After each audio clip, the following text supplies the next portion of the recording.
ಅಲ್ಪಸಂಖ್ಯಾತ ವಿದ್ಯಾರ್ಥಿಗಳು ಶಿಕ್ಷಣದಿಂದ ವಂಚಿತರಾಗಬಾರದು ಎಂದು ಸರ್ಕಾರ ಹಾಸ್ಟೆಲ್ಗಳನ್ನು ಪ್ರಾರಂಭಿಸಿದೆ. ಆದರೆ ಮಾನ್ವಿಯಲ್ಲಿರುವ ಅಲ್ಪಸಂಖ್ಯಾತರ ಕಲ್ಯಾಣ ಇಲಾಖೆಯ ಮೆಟ್ರಿಕ್ ನಂತರದ ಬಾಲಕರ ವಸತಿ ನಿಲಯದ ವಿದ್ಯಾರ್ಥಿಗಳಿಗೆ ಸೌಲಭ್ಯ ನೀಡದ ಕಾರಣ ವಿದ್ಯಾರ್ಥಿಗಳಿಗೆ ಹಾಸ್ಟೆಲ್ಗೆ ಬೀಗ ಹಾಕಿ ನಮಗೆ ನ್ಯಾಯ ಬೇಕು ಎಂದು ಹೋರಾಟ ಮಾಡಿದ್ದಾರೆ. ರಾಯಚೂರು ಜಿಲ್ಲೆಯ ಮಾನ್ವಿ ಪಟ್ಟಣದ ಮುಸ್ತೂರು ರಸ್ತೆಯಲ್ಲಿರುವ ಅಲ್ಪಸಂಖ್ಯಾತರ ಕಲ್ಯಾಣ ಇಲಾಖೆಯ ಮೆಟ್ರಿಕ್ ನಂತರದ ಬಾಲಕರ ವಸತಿಯ ವಿದ್ಯಾರ್ಥಿಗಳು ನ್ಯಾಯ ಬೇಕು ಎಂದು ಕೇಳುತ್ತಿದ್ದಾರೆಂದ ಮೇಲೆ ಜಿಲ್ಲಾಧಿಕಾರಿಗ ಸಂಗಮೇಶಪ್ಪ ಅದೇನು ಕೆಲಸ ಮಾಡುತ್ತಿದ್ದಾರೆಂದು ವಿದ್ಯಾರ್ಥಿಗಳ ನೋವು ತೋಡಿಕೊಂಡಿದ್ದಾರೆ. ಮುಖ್ಯಮಂತ್ರಿ ಸಿದ್ದರಾಮಯ್ಯ ಸಾಹೇಬ್ರೆ, ಅಲ್ಪಸಂಖ್ಯಾತ ವಿದ್ಯಾರ್ಥಿಗಳು ಹೆಚ್ಚಿನ ಶಿಕ್ಷಣ ಪಡೆಯಬೇಕು ಎಂದು ನೀವು ಬಯಸಿದ್ರೆ ವಿದ್ಯಾರ್ಥಿಗಳ ಹೆಸರಲ್ಲಿ ಲೂಟಿ ಮಾಡುವ ಅಧಿಕಾರಿಗಳು ಯಾರು ಎಂದು ನೀವೇ ಸಮಾಜಕ್ಕೆ ಹೇಳಬೇಕಾಗಿದೆ. ಸರ್ಕಾರ ಕೊಡುವ ಅನುದಾನ ಯಾರ ಪಾಲಾಗುತ್ತಿದೆ ಎಂದು ವಿದ್ಯಾರ್ಥಿಗಳ ಕೂಗು ಸಾಕ್ಷಿಯಾಗಿ ಕಾಣುತ್ತಿದೆ. ಎಲ್ಲಿವರೆಗೆ ಹೋರಾಟ? ಜನಸೇವಾ ಫೌಂಡೇಶನ್ ರಾಜ್ಯಾಧ್ಯಕ್ಷ ಜಾವೇದ್ ಖಾನ್ ಸರ್, ಇವತ್ತಿನ ವಿಷಯ ಏನಂತಂದರೆ ಬೆಳಗ್ಗೆ ನನಗೊಂದು ಕರೆ ಬಂತು. ಕರೆ ಬಂದಾಗ ಅಲ್ಪಸಂಖ್ಯಾತರ ಮೆಟ್ರಿಕ್ ನಂತರ ಬಾಲಕರ ಒಂದು ವಸತಿ ನಿಲಯದಲ್ಲಿ ಏನು ಮುಷ್ಟೂರು ರಸ್ತೆಯಲ್ಲಿದೆ, ನಾವಿಲ್ಲಿ ಬಂದು ನೋಡಿದಾಗ ಆ ವಸತಿ ನಿಲಯದ ವಿದ್ಯಾರ್ಥಿಗಳು ಧರಣಿಗೆ ಕುಂತಿದ್ರು. ಏನು ವಿಷಯ ಅಂತ ಕೇಳಿದರೆ, ಸರಿಯಾದ ಸೌಲಭ್ಯಗಳು ಏನು ಸರ್ಕಾರದಿಂದ ಸಹಸ್ರಾರು ಕೋಟಿ ಅನುದಾನ ಮೈನಾರಿಟಿಯಿಂದ ಮಾನ್ಯ ಸಚಿವರಾದಂಥ ಜಮೀರ್ ಅಹಮದ್ ಖಾನ್ ಸಾಬ್ ಅವರು ಪದೇ ತಮ್ಮ ಭಾಷಣದಲ್ಲಿ ಹೇಳ್ತಾರೆ ದೊಡ್ಡದಾಗಿ, ಅಲ್ಪಸಂಖ್ಯಾತರ ಮಕ್ಕಳಿಗೆ ಅವರಿಗೆ ಎಲ್ಲರಿಗೆ ನಾವು ಚೆನ್ನಾಗಿ ಮಾಡಿಕೊಡ್ತೀವಿ ಅಂತ. ಏನು ರೀ ಜಮೀರ್ ಅಹಮದ್ ಖಾನ್ ಸಾಬ್ರೆ, ನೀವು ಇದೇ ಮಾಡೋದಾ? ಇವತ್ತು ನಮ್ಮ ಸಂಘಟನೆಯಿಂದ ನಿಮಗೊಂದು ಪತ್ರ ಬರಿತಾ ಇದ್ದೀವಿ. ಆಮೇಲೆ ಇಲ್ಲಿ ಯಾರು ವಾರ್ಡನ್ ಇದ್ದಾರೆ, ಇಲ್ಲಿ ಯಾರು ಸಂಬಂಧಪಟ್ಟ ಅಧಿಕಾರಿ ಇದ್ದಾರೆ, ಏನು ತಾಲೂಕು ಅಧಿಕಾರಿ ಇದ್ದಾರೆ, ಅವ್ರನ್ನ ತಕ್ಷಣವೇ ಸಸ್ಪೆಂಡ್ ಮಾಡಬೇಕು.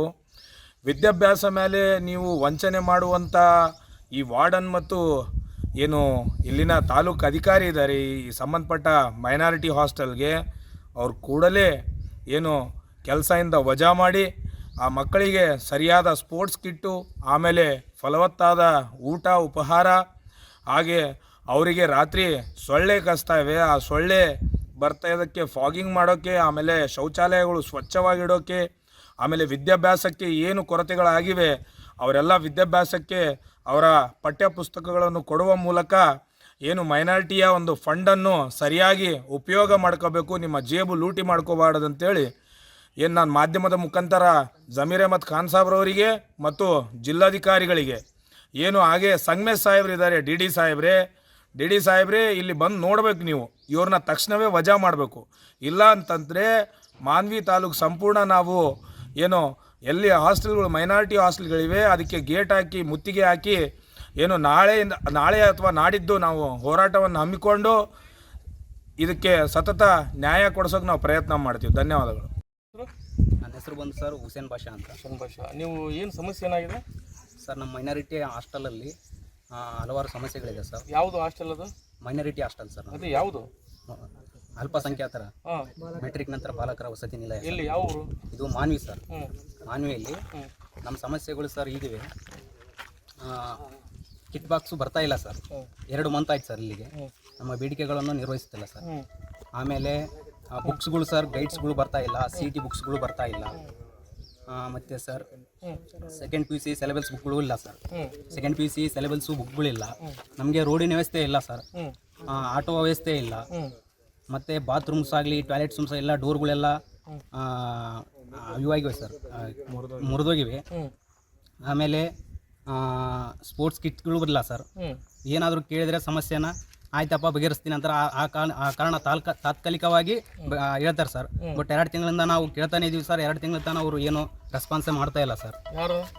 ವಾರ್ಡನ್ ಸರ್ ಆಗಲಿ, ತಾಲೂಕು ಆಫೀಸರ್ ಆಗಲಿ, ತಾಲೂಕು ಆಫೀಸರ್ ಯಾರು? ಮಹಾಲಿಂಗಪ್ಪ ಸರ್. ಇವತ್ತು ಕಾಲ್ ಮಾಡಿದರೆ ಅವ್ರು ಏನಂತಾರೆ, ನಿಮ್ಮ ಹಣೆ ಬಾರಪ್ಪ, ನಮ್ಗೇನು ಹೇಳ್ತಿರವೆಲ್ಲ, ನಮ್ಗೆ ಬಿಟ್ಟಿಲ್ಲ. ವಾರ್ಡನ್ ಸರ್ ನೀವು ಉಂಟು ಆ ಥರ ಅಂತ ಹೇಳ್ತಾರೆ ಸರ್.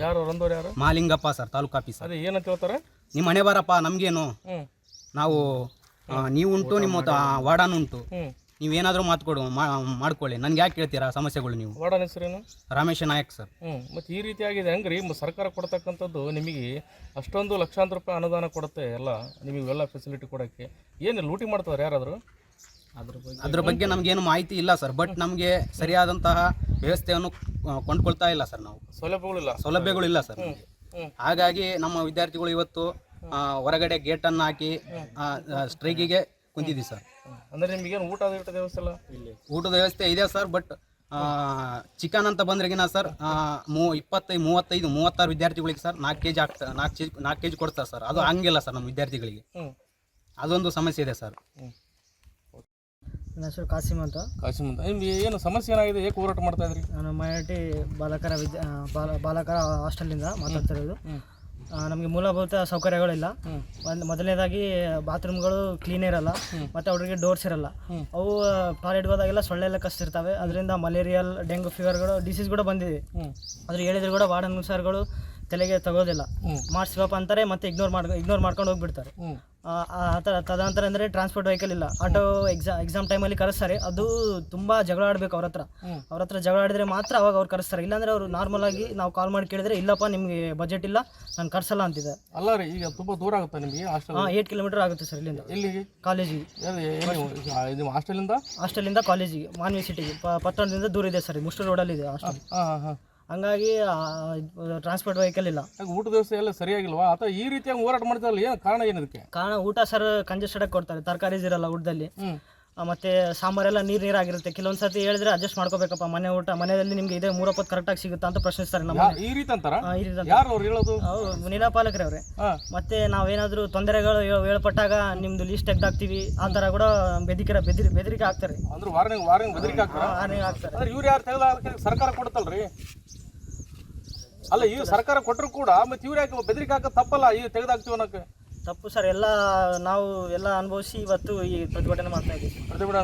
ಅಂದ್ರೆ ಹಾಸ್ಟೆಲ್ಗೆ ಬೀಗ ಹಾಕಿರೋ ಟಿಫನ್ ಏನು ವ್ಯವಸ್ಥೆ ಮಾಡಿಲ್ಲ? ಬೆಳಗ್ಗೆ ಟಿಫಿನ್ ಮಾಡಿಲ್ಲ ಸರ್. ಮಾಡಿಲ್ಲ. ಅದಕ್ಕೆ ಮಾಡಿಲ್ಲ. ಅಂದ್ರೆ ಏನು ಕಿಟ್ ವ್ಯವಸ್ಥೆ ಕೊಡ್ತಿದಾರ? ಕಿಟ್ ಇಲ್ಲ ಸರ್. 2 ತಿಂಗಳಿಂದ ಕಿಟ್ ಇಲ್ಲ ಸರ್. ಅಂದ್ರೆ ಏನಂತ ಕೇಳ್ತಾರೆ ಕಿಟ್ಟಲ್ಲಿ? ಇಲ್ಲಿಂದ ಅವರು ಬಜೆಟ್ ಆಗಿಲ್ಲ ಅಂತ ಹೇಳ್ತಿದ್ದಾರೆ ಸರ್. ಯಾರು? ನೀರಾಪಾಲಕರು. ಮತ್ತೆ ಈ ರೀತಿಯಾಗಿ ಸರ್ಕಾರ ಕೊಡ್ತದಲ್ರಿ ಲಕ್ಷಾಂತರ ರೂಪಾಯಿ, ಕೋಟಿಗಟ್ಟಲೆ ಮೈನಾರಿಟಿ ಕೋಟಿಗಟ್ಟಲೆ ಕೊಡ್ತೇನೆ ಅಂತ ಅವ್ರಿಗೆ ಬಜೆಟ್ ಇಲ್ಲಪ್ಪ. ನಾನು ಕೈಯಿಂದ ಹಾಕತ್ತೀನಿ, ನಾನು ಸಾಲ ಮಾಡಿ ಹಾಕತ್ತೀನಿ, ಅಲ್ಲಿ 40,000-50,000 ಸಾಲ ಮಾಡೀನಿ ಅಂತ ಕೇಸಿ ಅವ್ರು ಫೋನ್-ಪೇ ಟ್ರಾನ್ಸಾಕ್ಷನ್ ನಮಗೆ ತೋರಿಸ್ತಾರೆ. ಅವ್ರದಲ್ಲಿ ಇದೇಗಿದೆ ಅಂತ ಸರ್. ಸರ್ಕಾರ ನೀವು ನೋಡಿದ್ರೆ ಸರ್ ಲಕ್ಷಾಂತರ ಕೊಟ್ಟೆ, ಅವ್ರು ಹೇಳಿದ್ರೆ ಹಿಂಗಂತಿದ್ದಾರೆ ಸರ್. ನಮಗೇನು ಬರೋದಲ್ಲ ಬಾರಿಸೋದಲ್ಲ, ನಿಮ್ಮ ಸಲುವಾಗಿ ಬಂದು ನಾವು ಮಾತಾಡಕತ್ತೀವಿ. ಸುದ್ದಿ ಮಾಡ್ತೀವಿ. ಮುಲಾಜಿಲ್ದಂಗ ಜಿಲ್ಲಾಧಿಕಾರಿ, ಆಮೇಲೆ ಸ್ಟೇಟ್ ಲೆವೆಲ್ ಅಧಿಕಾರಿಗಳಿಗೆ, ಆಮೇಲೆ ಇದಕ್ಕೆ ಸಂಬಂಧಪಟ್ಟ ಮಿನಿಸ್ಟ್ರಿಗೆ ಟ್ಯಾಗ್ ಮಾಡಿ ಮತ್ತೆ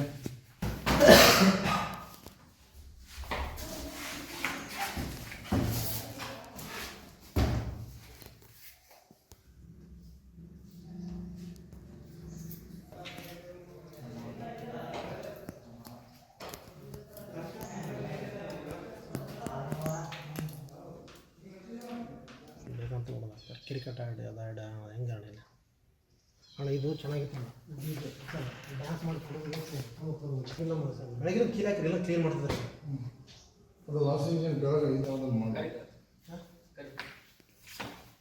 ಗಾಳಿ ಲೂಟಿ ಆಗ್ತೈತಿ, ಲೂಟಿ ಆಗ್ತೈತಿ, ಯಾರು ಹೇಳೋರಿಲ್ಲ ಕೇಳೋರಿಲ್ಲ. ಕಲಬರಿಕೆ ಆಗ್ತೈತಿ, ಬರ್ತಾವ ಸರ್. ಅಂದಲ್ಲಿ ಬರ್ತಾವ ಸರ್. ಹುಳುಗಳದಾವ ಸರ್? ಹುಳಗಳದ